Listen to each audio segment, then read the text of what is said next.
So recently there was an article about what the top 5 most important lessons learned in business school are. In response, entrepreneur David S. Rose put together a rebuttal. What are the 5 most important lessons not learned in business school?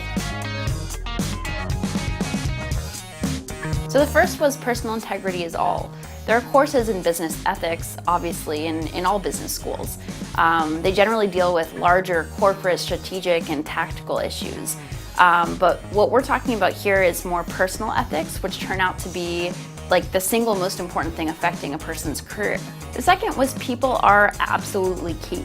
Basically, whether it's investing in an entrepreneur, taking money from an angel investor, or hiring a senior manager, A-caliber people are worth 10 times more those of B-caliber people. So it's really important to pick and choose your connections and really keep them strong. So the third is that cash is king.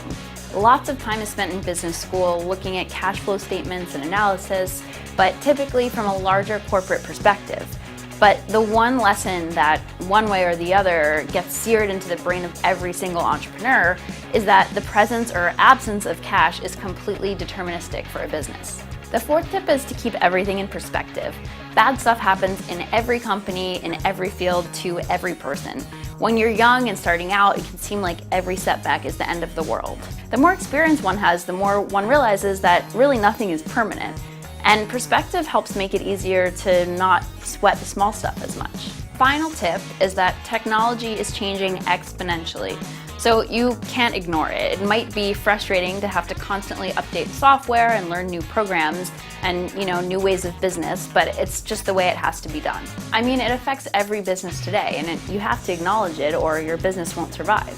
So those are the 5 tips you won't learn in business school. Check out the full article by clicking on the link in the description below. And remember to come back to Ask Men for all your career tips.